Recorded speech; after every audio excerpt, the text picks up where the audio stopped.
Restart करते हैं। Sir पढ़ा ही रहे हैं, डरा नहीं रहे हैं।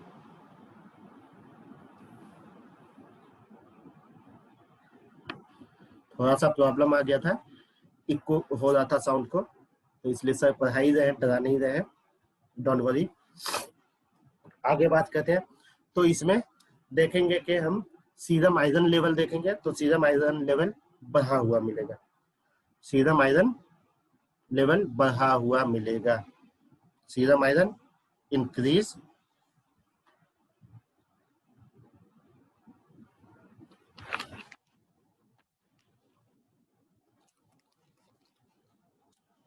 वहीं बोन मैरो एस्पेशन साइटोलॉजी जब कराएंगे तो बोन मैरो एस्पेशन साइटोलॉजी में जो एस्मियर मिलेगा वो हमें क्या मिलेगा?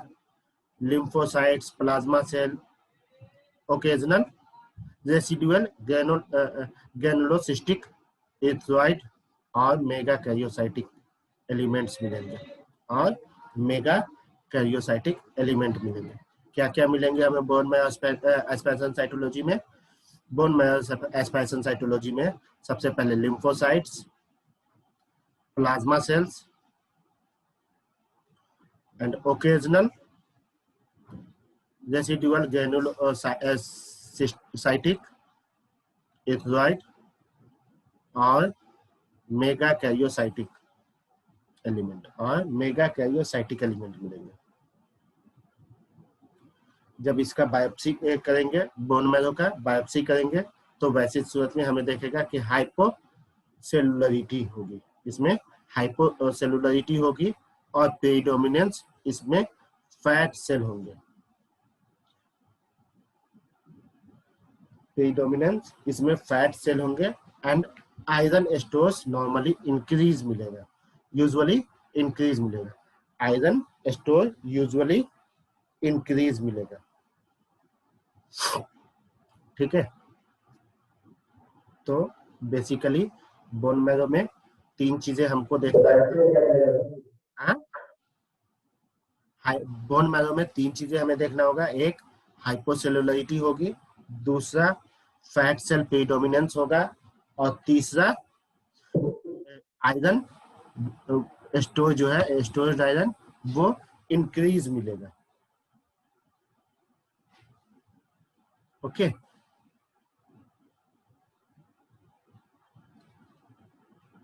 अब आगे बात करेंगे। अगर हम रहमान अपना प्रेजेंटिंग बंद करो, एमडी रहमान अपना प्रेजेंटिंग बंद करो, आपने स्लाइड प्रेजेंट कर रखा है, इसको बंद कीजिए। चलिए आगे बात करते हैं। Criteria for severe aplastic anaemia. अब हम कब इसको सेवियर एप्लास्टिक एनीमिया के तौर पे लेंगे और जो है प्रॉपर ट्रीट करेंगे, ये एग्रेसिवली ट्रीट करेंगे। तो उसके लिए जो क्राइटेरिया है, सबसे पहले न्यूट्रोफिल अगर लेस देन 500 हो जाए, न्यूट्रोफिल लेस देन 500 हो जाए, न्यूट्रोफिल लेस देन 500 अगर हो जाए,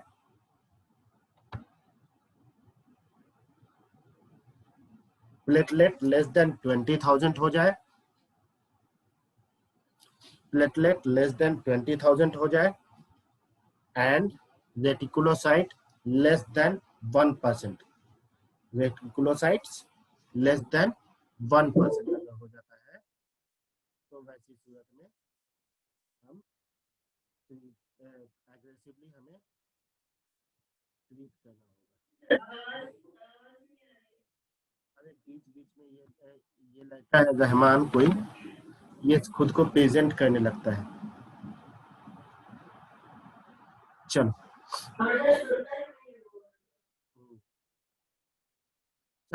तो आवाज इसमें सेवियरिटी में एप्लास्टिक एनीमिया के क्राइटेरिया फॉर सेवियरिटी को एसेस करने के लिए जो क्राइटेरिया है वो ये है कि न्यूट्रोफिल जो होगा वो लेस देन 500 होगा, न्यूट्रोफिल लेस देन 500 होगा, platelet less than 20,000, platelet less than 20,000, platelet less than 20,000 and reticulocyte index less than 1%। ये ब्लड से यानी के पेरिफेरल ब्लड में या सीबीसी में जब हम देखेंगे तो ये चीजें मिलेगा। इसके अलावा जब बोन मैरो कराएंगे तो बोन मैरो में सेवियर हाइपोसेलुलरिटी मिलेगी, सेवियर हाइपोसेलुलरिटी मिलेगी।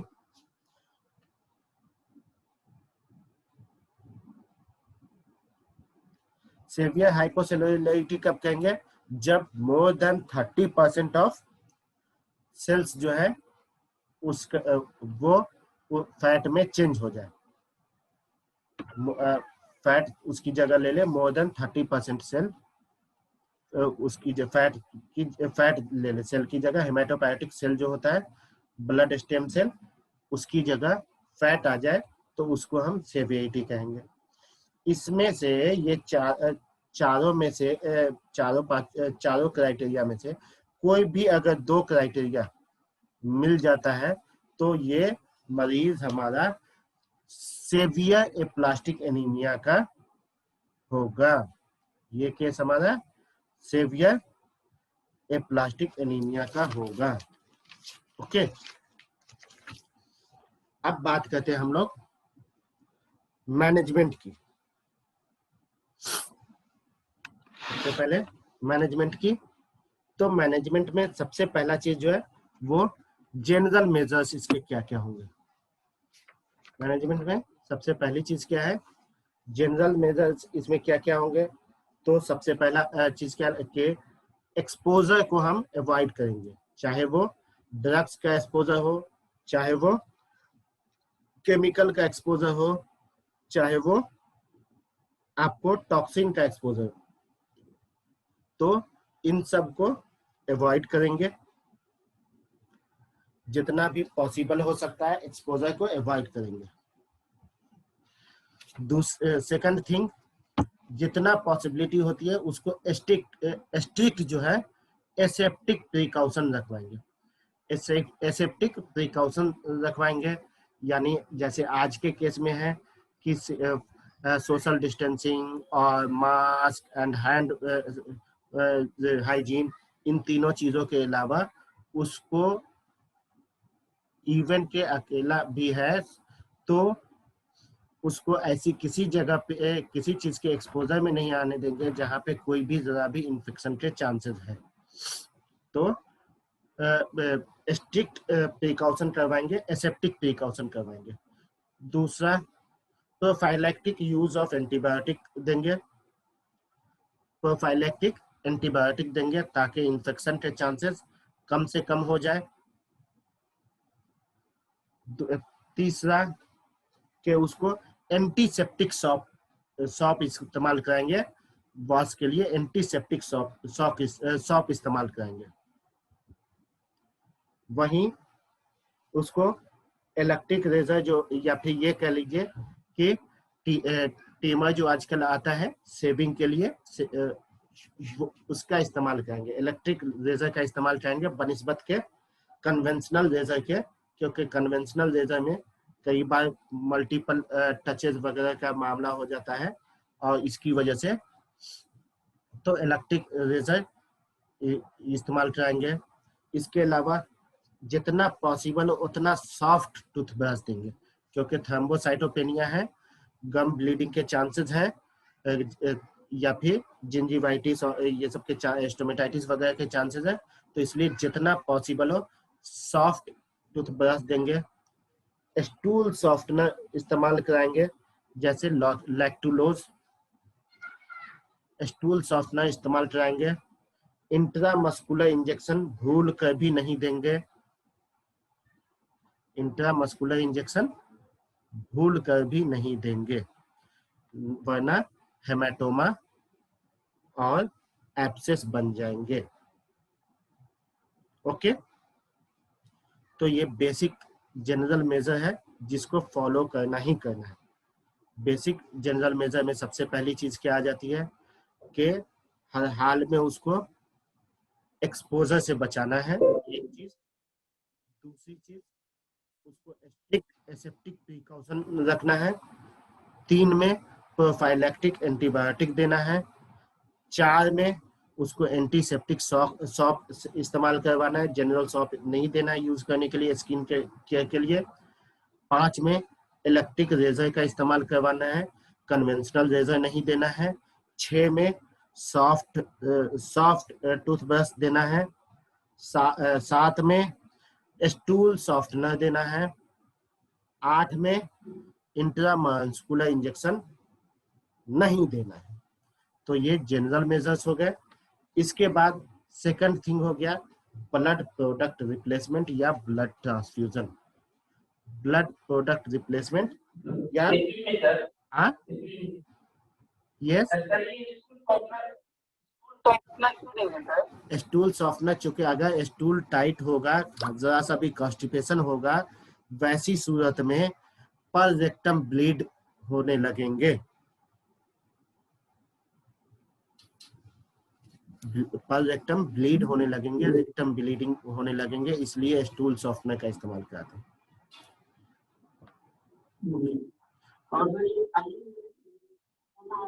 हेमाटोमा चूंकि थ्रोम्बोसाइटोपेनिया होने की वजह से कैपिलरीज लीकिंग ऐसे ही होती रहती है, और जब कभी भी आप प्रिक करेंगे कहीं पे तो वो ब्लीडिंग बंद नहीं होगा और वो अकुमुलेट हो जाएगा। ओके तो ब्लड प्रोडक्ट रिप्लेसमेंट या ब्लड ट्रांसफ्यूजन कह लीजिए इसको, ये करेंगे। अमूमनतः ऐसे केसेस में होल ब्लड कराते हैं, अमूमनतः ऐसे केस में होल ब्लड कराते हैं, और नहीं तो पैक्ड आरबीसी, पैक्ड सेल या पैक्ड आरबीसी एंड प्लेटलेट, इन दोनों का अलग अलग ट्रांसफ्यूज कराते हैं। प्लाज्मा नहीं देते हैं, ज्यादातर केसेस में होल ब्लड देते हैं। अगर बहुत ज्यादा ये है सेवियर कंडीशन है तो वैसी सूरत में एक तरफ पैक्ड आरबीसी देंगे एंड दूसरी तरफ हम ये प्लेटलेट ट्रांसफ्यूजन, तो ये दोनों के दोनों 1 बाय 1 करके देंगे। अब इसके बाद बात आती है एंटीबायोटिक थेरेपी।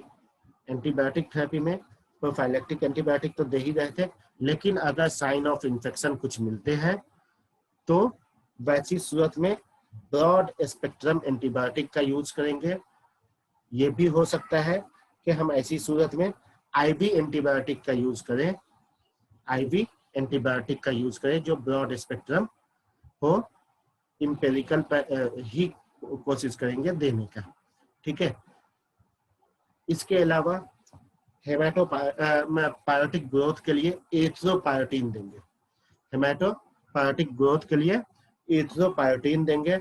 एथ्रोपायोटीन जो है ये डिपेंड अपॉन द सेवेरिटी होती है। 1000 आयु से लेकर के 4000 आयु तक वीकली दे सकते हैं। 1000 आयु से लेकर 4000 आयु वीकली तक दे सकते हैं।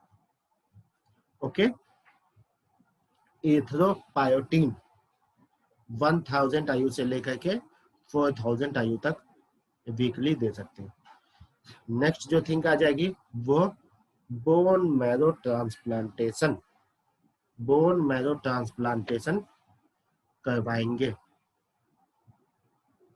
अमूमनतः बोन मैरो ट्रांसप्लांटेशन जो सुटेबल है less than 40 year of age, less than 40 year of age में किया जाएगा ताकि rate of survival according to expenses अच्छा रहे। तो less than 40 year of age में, क्योंकि एक्सपेंस इतना लंबा आता है बोन मैरो ट्रांसप्लांटेशन में कि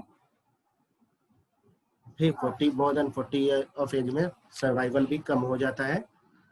चूंकि पूरी तौर पे जब बोन मैरो रिमूव कर दिया जाता है तो पहले तो जो भी 500 या 500 से कुछ कम था हमारा डिफेंस में यानी कि डब्ल्यूबीसी न्यूट्रोफिल, वो पूरी तौर पे सारा कुछ जीरो आ जाएगा। टोटल डब्ल्यूबीसी, आईबीसी, प्लेटलेट सब जीरो आ जाता है। नतीजे में क्या होता है कि चांसेस ऑफ अगर सामने कोई छींक दिया, इवन आप कोई सामान बिना स्टेलाइज किए हुए उसके सामने रख दिए, उससे भी उसको इन्फेक्शन हो सकता है। तो इसलिए उसका खाना भी जो जाता है उसके लिए उसको ऐसी जगह रखा जाता है जो 24 आवर लगातार रूम नेगेटिव प्रेशर में स्टेलाइज होता रहे। दूसरी चीज, उसको उसके रूम में चाहे वो उसका मैगजीन हो, चाहे वो उसका कोई इलेक्ट्रॉनिक गैजेट्स हो, चाहे वो उसका खाना हो, सब स्टेलाइज करके जाता है। ठीक है, तो इसलिए अमूमनतः जो डोनर होना चाहिए वो HLA मैच होनी चाहिए या सिबलिंग्स होना चाहिए। HLA मैच होना चाहिए या सिबलिंग्स होना चाहिए। ठीक है, अब आगे बात करते हैं इम्यूनोसप्रेसेंट। इम्यूनोसप्रेसेंट इस्तेमाल कराएंगे। इम्यूनोसप्रेसेंट के लिए साइक्लोसेरिन 3 to 7 mg पर kg पर डे के हिसाब से, BD in divided dose BD 3 to 7 mg पर kg per day in 2 divided dose, 3 to 7 mg cycloserine 3 to 7 mg,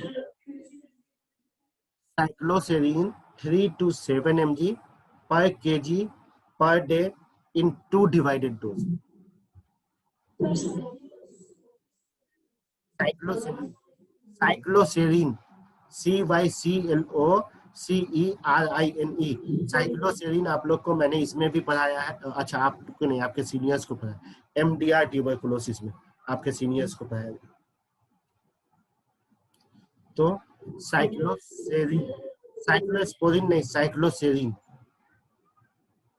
cycloserine और साइक्लोस्पोरिन दोनों लगभग सेम चीजें हैं। साइक्लोसेरिन ट्रेड नेम होता है और उसका एक्चुअल कंपोजिशन जो होता है, जो most common form of most commonly मिलता है, वो साइक्लोसेरिन के नाम से मिलता है। अगर उसका एक्चुअली जो है केमिकल कंस्टिट्यूएंट नेम देखेंगे तो वो साइक्लोस्पोरिन ही होता है।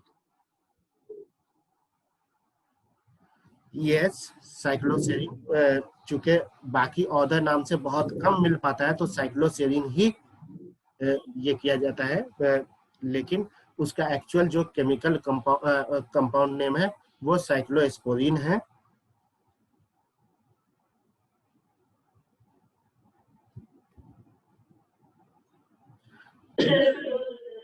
to 7 mg per kg per day in 2 divided dose.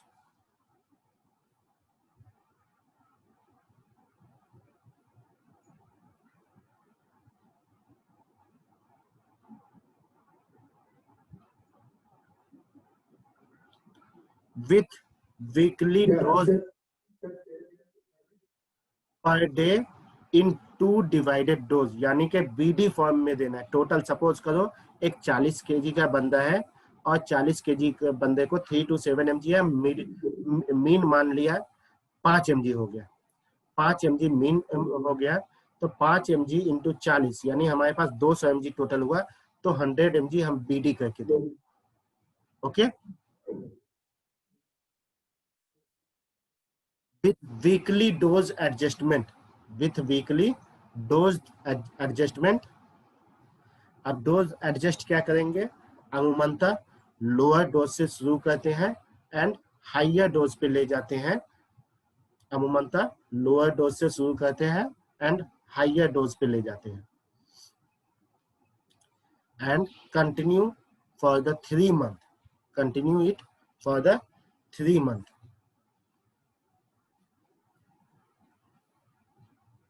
Okay, next बात आती है एंटीहिस्टामिनोसाइड्स, ग्लोबुलिन ग्लोबुलिन या ग्लोबिन, एंटीहिस्टामिनोसाइड ग्लोबुलिन, इसको ATG के नाम से भी जाना जाता है।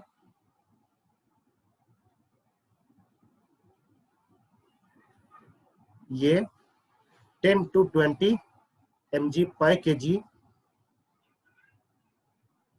per day, 10 to 20 mg per kg per day, 8 to 14 days।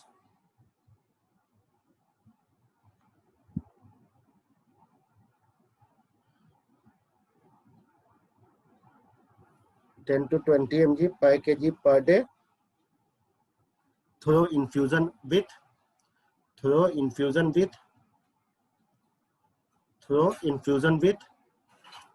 prednisolone 40 mg per square meter per day. Prednisolone 40 mg per square meter per day.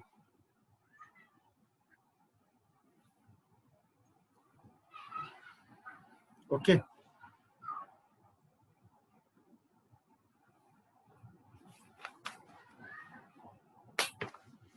उसके बाद बात आती है प्रेडनिसोलोन।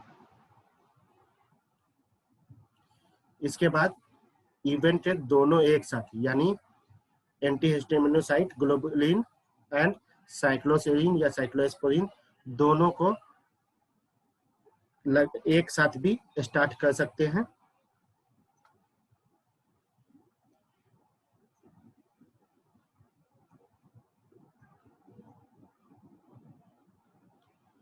ओके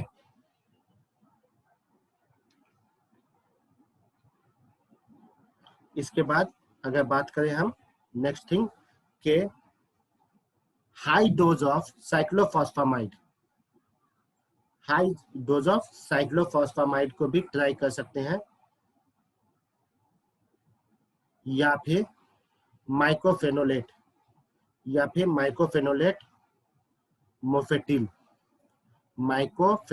मोफेटिल को भी ट्राई किया जा सकता है। हाई डोज ऑफ साइक्लोफॉस्फामाइड या फिर माइक्रोफेनोलेट मोफेटिल को भी ट्राई किया जा सकता है।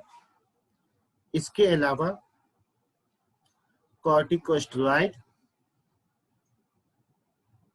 कॉर्टिकोस्टेरॉइड इस्तेमाल कराएंगे जो कि उसी पेशेंट में कराएंगे जिनको रिफ्रैक्टरी हो रहा है,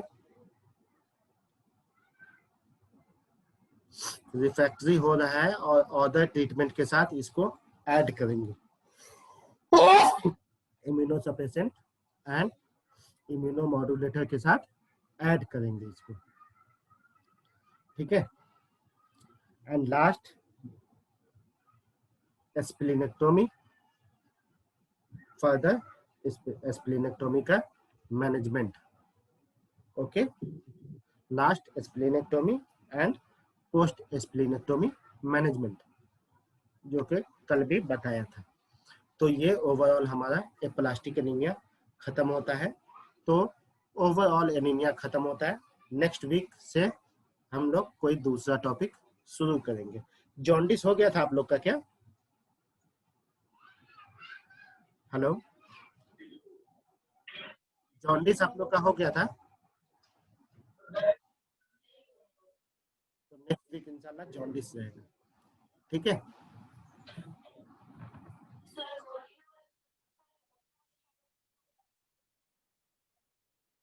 हाँ, फैक्ट्री मतलब रिपीटेड इसको एनीमिया एंड इन्फेक्शन वगैरह सब डेवलप हो रहा है, पैनसाइटोपेनिया एंड इन्फेक्शन वगैरह सब डेवलप हो रहा है उस केस में। लेकिन ये कभी अकेला इस्तेमाल नहीं कराएंगे, इसके साथ इम्यूनोमॉड्यूलेटर एंड इम्यूनोसप्रेसेंट के साथ, जैसे साइक्लोस्पोरिन या साइक्लोसेरिन कहिए, साइक्लोसेरिन एंड ये एंटी हिस्टामाइन ग्लोबुलिन